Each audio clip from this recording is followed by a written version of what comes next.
Dear student, তো আজি আমি তোমালোকৰ কাৰণে লৈ আহিছোঁ ক্লাছ 10ৰ যেটো প্ৰথম চেপ্টাৰ আছে অনুশীলনী আহৰণ। এই আহৰণটো সমাধান কৰিম। তো যোৱাকালি মই এটা ভিডিঅ' আপলোড দিছোঁ যে ত্ৰিকোণমিতিৰ পৰা মানে ইম্পৰ্টেণ্ট কুৱেশ্যনবোৰ মই তোমালোকৰ কাৰণে বাছনি কৰিছোঁ, সেইটো আপলোড কৰিছোঁ। তোমালোকে যদি এতিয়ালৈকে চোৱা নাই তেনেহ'লে চেনেলত গৈ চাই ল'বা। আৰু আজি আমি সমাধান কৰিম অনুশীলনী আহৰণ। তো অনুশীলনী আহৰণটো আজি আমি সমাধান কৰি দিম। তো তোমালোকে স্কিপ নকৰাকৈ ধৈৰ্য সহকাৰে সম্পূৰ্ণ ভিডিঅ'টো চাবা, তোমালোকৰ মানে আহৰণ এই অনুশীলনীটো ক্লিয়াৰ হৈ যাব, ঠিক আছে। আৰু যদি কোনো প্ৰব্লেম থাকে ইয়াৰ পৰা তোমালোকে কমেণ্ট কৰিবা। তো এতিয়া আমি প্ৰথমে ইয়াত কি দিয়া আছে যে তলৰ কোনটো অনুপাত একোটা সমানুপাতত আছে, ঠিক আছে। তো এইটো আমি এটা পাইছোঁ যে এইটো মানে কিতাপত এটা নিয়ম দিয়া আছে, কি দিয়া আছে যে প্ৰথমে মই ডাইৰেক্ট অনুশীলনী পৰা লৈছোঁ R1, ঠিক আছে। তো এই নম্বৰত কি দিয়া আছে 12:21 আৰু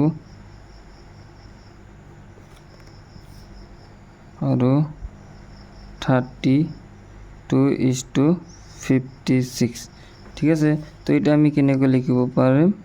এটা আমি লিখিব পাৰিম 12:21 আৰু যে আছে ইয়াৰ ঠাইত আমি সমান চিন দিব পাৰোঁ, সমান চিন 32:56, ঠিক আছে। মই মানে একেবাৰে সহজভাৱে কৰি দিম, সহজ নিয়মে কৰি দিম, মানে ইমান ডাঙৰকৈ মানে নকৰোঁ। তো তোমালোকৰ মানে বুজাৰ কাৰণে মই সহজকৈ কৰি দিম। এইবিলাক মানে আহৰণৰ মানে যিমানখিনি আছে মানে প্ৰায় গোটেইখিনি মানে তোমালোকৰ MCQত আহিব। ফাইনেল মানে মেট্ৰিক পৰীক্ষাত MCQত আহিব। সেইকাৰণে মানে মই শৰ্ট নিয়মত কৰি দি আছোঁ। তো ইমান ডাঙৰ নকৰিম। তো এইটো সমান চিন আছে। এইটো মানে কি হ'ব, এইটো চোৱা, প্ৰথমে তোমালোকক দেখাই দিছোঁ। এইটো যদি আমি ইয়াক হৰণ কৰোঁ তো 12 কিহেৰে হৰণ যায়? 3ৰে হৰণ যায়।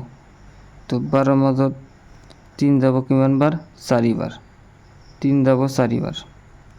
আৰু 21ৰ মাজত 3 যাব 7। তো ইয়াত কি হ'ব 4:7, ঠিক আছে। ইকুৱেল ইয়াত আছে 32। তো 32ক আমি হৰণ দিছে আমি কি দি 8ৰে। তো 32ৰ মাজত 8 কিমান বাৰ যাব? 4 বাৰ। আৰু ইয়াত 56 আছে, 56ৰ মাজত 8 কিমান বাৰ যাব? 7 বাৰ। তো এইটো চোৱা, এইফালৰখিনি আৰু মানে ৰাইট ছাইড আৰু লেফ্ট ছাইডত যিখিনি আছে এইখিনি সমান হয়। 4:7 ইকুৱেল 4:7।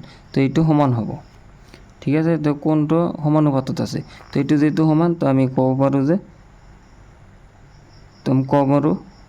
যে এইটো এই নাম্বাৰটো সমানুপাতত আছে। এই নাম্বাৰ সমানুপাতত আছে, ঠিক আছে। তো ইয়াৰ পিছত আমাৰ দিয়া আছে কেইটা, এইকেইটা চোৱা, বাকী যে 3টা আছে মানে কোন কেইটা সমানুপাতত আছে সেইটো আমাক চাব দিছে। তো এইটো যেহেতু সমানুপাতত আছে, বাকী 3টা সমানুপাতত নাই। তো তোমালোকক মই এটা কৰি দিছোঁ। মই এনেই কৈ দিছোঁ যে বাকীখিনি তোমালোকৰ সমানুপাতত নাই বুলি দিবা। তথাপিও মই এটা কৰি দিছোঁ B নম্বৰ। তো B নম্বৰত কি দিয়া আছে? ইয়াত B নম্বৰত দিয়া আছে 18:30 আৰু কিমান দিয়া আছে 14:21, ঠিক আছে। তো ইয়াক যদি আমি 3ৰে হৰণ দিওঁ, ইয়াৰ 3 ইয়াৰ মাজত কিমান যাব? 6, ইয়াৰ মাজত যাব কিমান? 10 সমান। তো ইয়াত আছে কিমান? 14, ইয়াত আছে 21। তো ইয়াক আমি 7 দিয়ে হৰণ দিব পাৰোঁ। তো 7 ইয়াৰ মাজত কিমান যাব? 2 বাৰ। 7 ইয়াৰ মাজত যাব কিমান? 3 বাৰ। এতিয়া চোৱা, এইটো আৰু এইটো বেলেগ হৈছে, গতিকে এইটো সমান নহয়। যদি সমান নহয় তেনেহ'লে কি হ'ব? সমানুপাতত নাই, ঠিক আছে। বাকী যে আৰু দুটা আছে C আৰু D, এই দুটা সমানুপাতত নাই, ঠিক আছে। আৰু 2 নম্বৰত দি আছে কি চোৱা তোমালোকে, 2 নম্বৰত দি আছে যে তলৰ কোনবোৰ সংখ্যা ক্ৰমে সমানুপাতত থাকিব ঠিক আছে। ইয়াৰ পৰা মানে তোমালোকক মানে মই কেৱল এইটো বুজাই দিছোঁ, তো এইটো আমি ডাইৰেক্ট কৰি দিম। ইয়াৰ পৰা চোৱা এই 2 নম্বৰত যেটো আছে ইয়াত মানে বি নাম্বাৰটো সমানুপাতত আছে ঠিক আছে। তো 2 নম্বৰটো কি হ'ব, বি নাম্বাৰটো সমানুপাতত আছে। তো এটা আমি প্ৰমাণ কৰিম, কেনেকৈ প্ৰমাণ কৰিম, আমাক 2 আৰু বিটো আমি প্ৰমাণ কৰি তোমালোকক দেখুৱাই দিম এটা। তো এইটো যদি আমি প্ৰমাণ কৰোঁ, কি দিয়া আছে আমাৰ ইয়াত দিয়া আছে 10 20 30 আৰু 60 ঠিক আছে, 60 দিয়া আছে। তো এটা আমি কি কৰিছোঁ, প্ৰথমে এইটো নিচিনা লিখিম। তো ইয়াক আমি 10:20 ইকুৱেল 30:60 ঠিক আছে। তো ইয়াক যদি আমি হৰণ দিওঁ কি যাব, ইয়াক মানে 10 হৰণ দিলে এবাৰ যাব। তো ইয়াত 1 ইয়াৰ মাজত যাব কিমান 10 দুইবাৰ ইকুৱেল ইয়াৰ মাজত মানে 30 কেইবাৰ যাব এবাৰ, ইয়াৰ মাজত যাব কিমান দুবাৰ। তো এইটো কি হ'ল, সমান হ'ল ঠিক আছে। এইটো সমান হৈছে, গতিকে এইটো সমানুপাতত আছে। তো সেইকাৰণে মই ইয়াত দিছোঁ কি, মই ইয়াত দিছোঁ যে বি নাম্বাৰটো সমানুপাতত আছে ঠিক আছে। আৰু এতিয়া চোৱা ইয়াত দি আছে কি খালী ঠাই পূৰোৱা। বৃত্তৰ কালি এ ইকুৱেল পাই আৰ স্কুৱাৰ ঠিক আছে। যদি ইয়াত কৈছে কি, যদি এ বাঢ়ে তেন্তে আৰ কমিব নে বাঢ়িব, সেইটো ইয়াত দিয়া দিছে। আৰু যদি আৰ কমে তেন্তে এ কমিব। ইয়াত দিছে কি, যদি এ বাঢ়ে তেন্তে আৰ বাঢ়ে, ইয়াত হ'ব বাঢ়ে ঠিক আছে। আৰু যদি আৰ কমে তেন্তে এ কমিব বা কমে ঠিক আছে। ইয়াত বাঢ়ে আৰু ইয়াত কমে। আৰু ইয়াত চোৱা তোমালোকৰ ইয়াত কি দিয়া আছে, আমাৰ 2 নম্বৰটো দিয়া আছে কি, এখন গাড়ীৰ ভ্ৰমণৰ সময় টি আৰু দূৰত্ব ডি সম্বন্ধটো তলৰ তালিকাত দিয়া ধৰণৰ ঠিক আছে। তো ইয়াত চোৱা, ইয়াত মানে আমি একেবাৰে মানে এটা সহজ নিয়ম ওলাইছোঁ, সহজ নিয়ম মানে বাহিৰ কৰিছোঁ। কেনেকৈ, ইয়াত চোৱা 1 2 3 4 5 6 চিৰিয়েল বাই দিয়া আছে। তো ইয়াত 7 8 9 হ'ব ঠিক আছে। এইটো মই দিয়া নাই, বাহিৰ কৰিম। এতিয়া চোৱা আৰু এটা আছে কি, ইয়াত কিমান আছে 8 8ৰ পৰা 4 মাইনাছ কৰিলে কিমান থাকিব 4। ইয়াত আছে 12 পৰা 8 বিয়োগ কৰিলে কি থাকিব আমাৰ 4। ইয়াত আছে 16, ইয়াৰ পৰা 12 মাইনাছ কৰিলে কি থাকিব 4।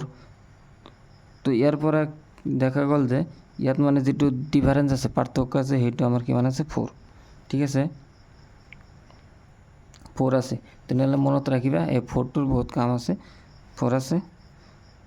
তো ইয়াত চোৱা টি আৰু ডি এ সমানুপাতত আছে ঠিক আছে, সমানুপাতিক বা সমানুপাতত আছে, সমানুপাত ভাৱে বিচৰণ কৰে। সমানুপাত মানে কি, ইয়াৰ আগত আমি চাইছোঁ সেইটোৱে সমানুপাত। তো সমানুপাতত বিচৰণ কৰে। আৰু ইয়াত টি ইকুৱেল 6 হ'লে ডি ইকুৱেল কিমান হ'ব, তো আমাৰ ডিফাৰেঞ্চটো কিমান আছিল 4। তো 4ৰ লগত 6 পূৰণ কৰি দিয়া কিমান হ'ব 24 ঠিক আছে। ইয়াত টিৰ মান দিয়া আছে কিমান 6, আৰু ইয়াত আমি ডিফাৰেঞ্চটো পাইছোঁ কিমান 4। তো 4ৰ লগত 6 পূৰণ কৰিলে কিমান হ'ব 4 6 গুণ 24। তো এইটো হ'ল এনচাৰ, ডি হ'ব 24। যদি ডি 28 হয় মানে ডি 28 হ'লে টি ইকুৱেল কিমান হ'ব, তো আমি ডিফাৰেঞ্চটো কি পাইছোঁ 4। তো 4 দি 28 যিটো আছে এইটো হৰণ কৰিলে কিমান হ'ব 7, এইটো আমাৰ এনচাৰ। আৰু ইয়াত আছে ডি ইকুৱেল 36, ইয়াক 4ৰে হৰণ কৰিলে টি ইকুৱেল বাহিৰ হৈ যাব কিমান 9 ঠিক আছে। ইয়াত 36, ইয়াক যদি আমি 4 দি হৰণ কৰোঁ তেনেহ'লে 9 হ'ব। ইয়াত চোৱা, ইয়াত এটা অংক দিয়া আছে, এইটো তোমালোক আমি কৰি দিম, এইটো অলপ ডাঙৰ হয় ঠিক আছে, এইটো মই কৰি দি আছোঁ। ইয়াত 4 নম্বৰটো দিয়া আছে ঠিক আছে, 4 নম্বৰটো মই ইয়াত কৰি দিম। আমাক ইয়াত কি কৈছে, এইটো আকৌ চোৱা, যদি পি সমানুপাত কিউ আৰু পি ইকুৱেল 6 হ'লে কিউ ইকুৱেল 30, এতিয়া পি ইকুৱেল 2 তেন্তে কিউৰ মান কিমান ঠিক আছে। তো আমি ইয়াত লিখিম কি, তো ইয়াত আমাৰ 4 নম্বৰটো হ'ব। ঠিক আছে, 4 নম্বৰটো হ'ব যেহেতু, প্ৰথমে লিখিম যেহেতু পি আৰু কিউ সমানুপাতত আছে, কিউ সৰল সমানুপাতত আছে, সৰল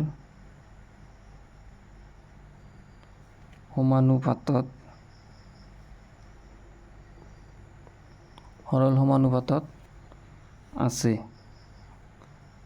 ঠিক আছে, কি হৈছে, যেহেতু পি আৰু কিউ সৰল সমানুপাতত আছে, তেন্তে কি হ'ব,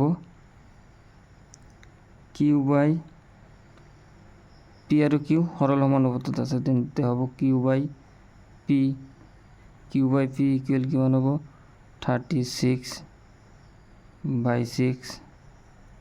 ইয়াত আমাক দিয়া আছে, কি দিয়া আছে, সমানুপাতত আছে, তেন্তে কিউ আছে কিমান, 30 আৰু 6 আছে কিমান, পি আছে কিমান, 6।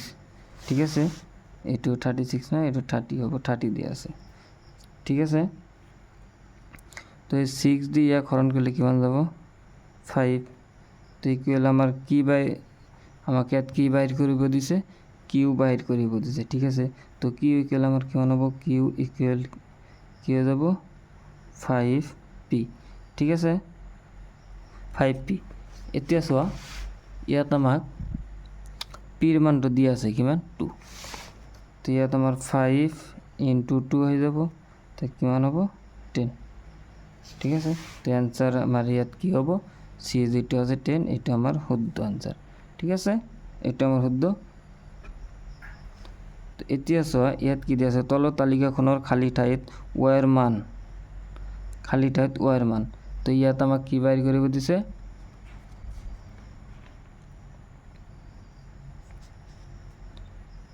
এইটো আমাক বাহিৰ কৰিব দিছে। এইটো চোৱা তোমালোকে, এক্স আৰু ৱাই, এইটো এক্সৰ মান আৰু এইটো ৱাইৰ মান। তো আমাক কি কৈছে, খালী ঠাইত ৱাইৰ মান কি হ'ব, এইটো ৱাইৰ মান, এইটো এক্সৰ মান, এক্সৰ মান দিয়া আছে, ইয়াত ৱাইৰ মানটো, ইয়াত খালী ঠাই আছে, ইয়াত কি হ'ব। তো এতিয়া তোমালোকে এটা বস্তু লক্ষ্য কৰা, ইয়াত তোমালোকে এনেই পাৰিবা, এই দুটা পূৰণ কৰিলে কিমান হয়, ইয়াত চোৱা, মই তলত কৰি দিছোঁ। তো এইটো চোৱা একদম ইজি হ'ব, তোমালোকে এবাৰ চালে হৈ যাব। এইটো চোৱা, এই দুটা পূৰণ কৰিলে কিমান হ'ব, এই দুটা পূৰণ কৰা, 32 × 1 ইকুৱেল কিমান, 32।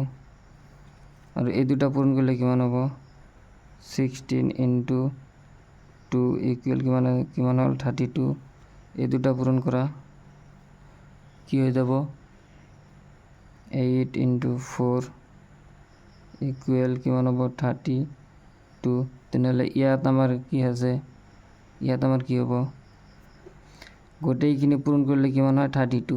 তেনেহ'লে এই দুটা পূৰণ কৰিলে আমাৰ কি হ'ব, 32। তো ইয়াত আছে কি ৱাই, তো আমি ধৰি লৈছোঁ 8y ইকুৱেল কিমান, 32।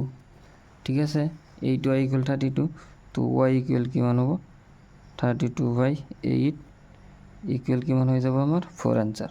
ঠিক আছে, এনসাৰ হৈ যাব 4। তো ইয়াত 4 চোৱা কোনটোত আছে, অপশন সি ৰাইট অ্যান্সাৰ।